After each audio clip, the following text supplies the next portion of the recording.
Vous écoutez Ici Rueil. Cette semaine, les découvertes et les mystères de la ville seront au rendez-vous. Un peu d'histoire, de culture, bienvenue notre rubrique Au fil de l'histoire. Aujourd'hui, on remonte le temps pour aborder un sujet qui nous concerne tous, la propreté d'une ville. Un thème qui peut sembler banal à première vue, mais qui, vous allez le voir, raconte en réalité une véritable transformation urbaine et sociale amorcée dès le XIXe siècle. À cette époque, la France traverse de nombreuses crises, disette, guerre ou encore épidémie. Mais un bouleversement silencieux est en marche, l'exode rural, causé par l'industrialisation.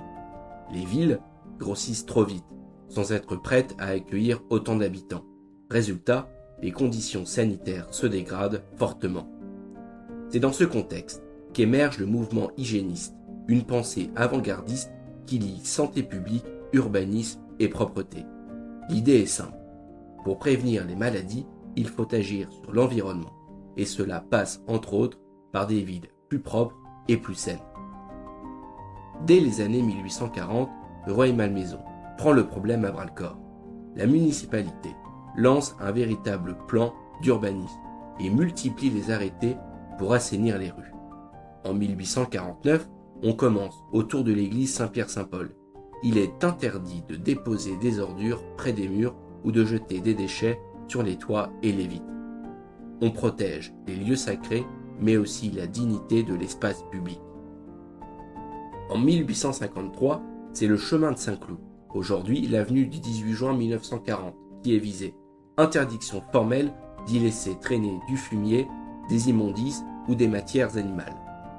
Et pour couronner le tout, on balaie désormais les rues 3 fois par semaine, qui était un luxe à l'époque.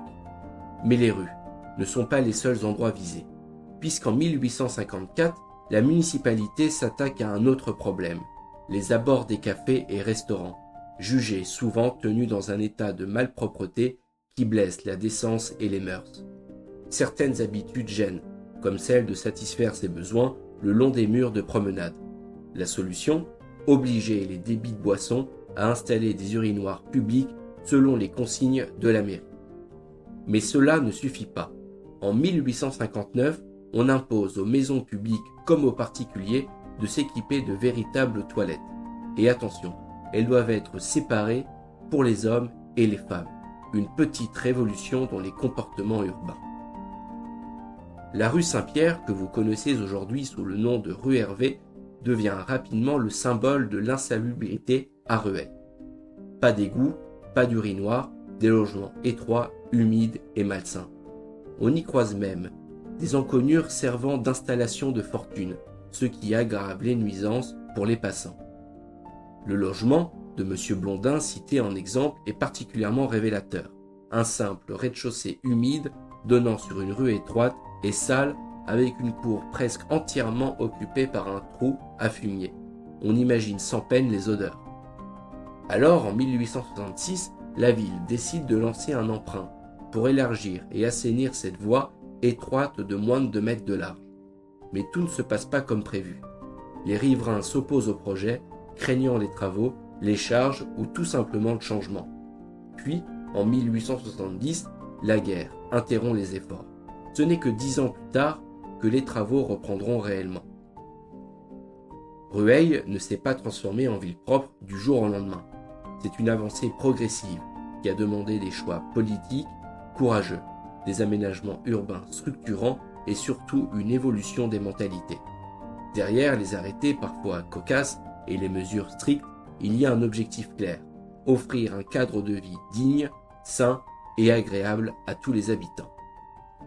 Aujourd'hui, la ville continue sur cette lancée, avec des services de propreté performants, des actions de sensibilisation et une attention constante portée à l'environnement urbain. Mais n'oublions pas que cette exigence de propreté ne repose pas uniquement sur les pouvoirs publics. Elle est le fruit d'un effort collectif commencé il y a plus de 150 ans et qui est toujours et doit l'être d'actualité. C'était Maximilien sur Ici Rueil. Rendez-vous sur les plateformes d'écoute. Et n'oubliez pas de vous abonner. À la semaine prochaine pour un nouvel épisode.